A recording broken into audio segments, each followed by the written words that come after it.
Assalamualaikum warahmatullahi wabarakatuh. Alhamdulillahirabbil alamin wa bihi nasta'inu ala umuri dunya waddin. Asyhadu an la ilaha illallah al-malikul haqqul mubin wa asyhadu anna Muhammadan abduhu wa rasuluhu shadiqul wa'dil amin. Allahumma sholli wa sallim wa barik ala nabiyyina Muhammadin wa ala alihi wa sahbihi ajmain, amma ba'du.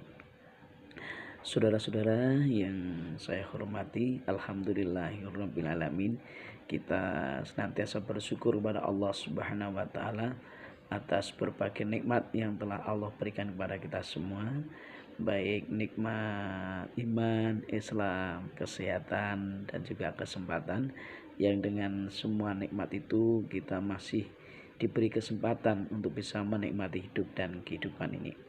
Selaku hamba Allah yang beriman, ya, kita gunakan nikmat itu sebagai tanda syukur kita untuk menambah ketaatan kepada Allah, untuk menambah ketakwaan kepada Allah dengan memelihara iman ini, dengan memperbanyak amal soleh kita. Nah, insya Allah demikian.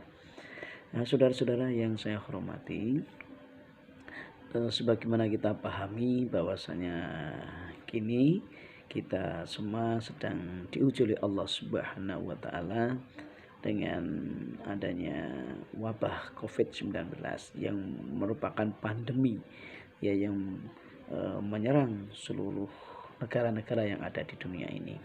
Nah, kita selaku orang yang beriman hendaklah senantiasa berhusnudzon kepada Allah Ta'ala, bahwa apa yang terjadi ini karena semua atas izin Allah, atas kehendak Allah, dan di balik ini semua pasti ada hikmah yang besar yang tersimpan di dalam setiap peristiwa di dalam takdir Allah ini. Kita meyakini itu, bahwa di balik wabah COVID-19 ini ada hikmah yang besar. Apa hikmah itu? Wallahu alam.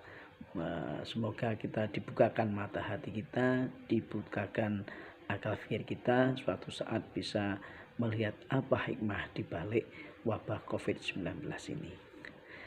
Saudara-saudara yang saya hormati, di dalam kondisi pandemi yang seperti ini, kita selaku umat Islam tetap harus melaksanakan ibadah, ya, karena ibadah di dalam Islam itu oleh Allah sudah didesain sedemikian rupa, ya, didesain sedemikian rupa sesuai dengan fitrah manusia, bisa dilakukan dalam berbagai situasi kondisi kehidupan manusia itu. Ada kondisi normal, ya baik-baik saja. Ada kondisi tidak normal, ya karena ada suatu bencana atau karena ada suatu udzur yang menimbulkan rasa tidak aman, menimbulkan rasa ketakutan, atau bahkan mengancam jiwa. Ya, maka dalam kondisi seperti itu berarti itu adalah kondisi tidak normal, atau bisa juga dalam batas-batas tertentu masuk dalam kondisi darurat. Nah, ini ya. Nah, kita selaku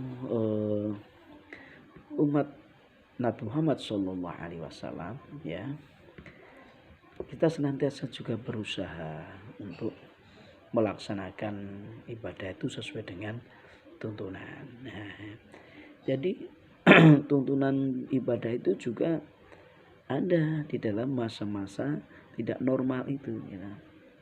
Allah sendiri berfirman di dalam Al-Quran surat Al-Hajj, ya, ayatnya yang ke-78. Di sana Allah berfirman, a'udzubillahi minasyaitonirrajim, wa ma ja'ala 'alaikum fid-dini min haraj. Ya, jadi Allah tidak menciptakan kesulitan dalam beragama bagi kamu sekalian. Jadi wa ma ja'ala 'alaikum fid-dini min haraj. Ya, begitu. Jadi Allah tidak menciptakan kesulitan-kesulitan bagi kalian di dalam beragama ini. Nah, ya, sehingga apa ini maknanya, saudara sekalian? Maknanya syariat Islam itu tidak berat. Syariat Islam itu, ibadah dalam Islam itu tidak berat. Ibadah dalam Islam itu bisa dilakukan dalam berbagai situasi dan kondisi yang ada, ya, termasuk dalam kondisi tidak normal. Di mana kalau dalam kondisi tidak normal ini akan muncul, ya, kesulitan-kesulitan masyakoh. Nah, Di dalam kaidah fikih juga ada dikatakan al-masyaqqatu tajlibut taisir. Adapun masyaqqah itu, adapun kesulitan itu membawa kemudahan. Sehingga bila mana di dalam melaksanakan ibadah itu kita mengalami berbagai macam kesulitan karena situasi kondisi yang tidak normal itu tadi, maka kondisi kesulitan itu akan membawa kemudahan-kemudahan yang berupa rukhsah dan sunah-sunah yang meringankan. Nah, ini. Jadi kalau memang kita tidak bisa melaksanakan dengan baik sesuai dalam kondisi normal, ya sudah, jangan dipaksakan. Karena Allah juga berfirman di dalam Quran surat At-Taghabun ayatnya yang ke-16, fattaqullaha mastata'tum, maka bertakwalah kepada Allah menurut kemampuanmu. Nah, menurut kemampuanmu di situ sangat dipengaruhi oleh situasi kondisi kita saat itu. Ya, nah ini jadi yang penting kita sudah berusaha untuk melaksanakannya sesuai dengan situasi kondisi yang melingkupi kita saat melaksanakan kewajiban itu. Nah, ini sehingga saudara-saudara sekalian yang saya hormati, ya ini memang sulit bila mana nanti kita ditakdirkan oleh Allah menghadapi bulan Ramadan, ya yang sebentar lagi kita akan masuk bulan Ramadan, di mana bulan Ramadan ini bulan yang penuh kemuliaan, ya bulan yang ditunggu-tunggu kehadirannya oleh umat Islam, ya, dan umat Islam bergembira dengan datangnya bulan Ramadan ini dengan meramaikan masjid dengan berbagai kegiatan dari bangun tidur sampai tidur lagi, itu semua banyak kebaikan yang dilakukan selama bulan Ramadan itu.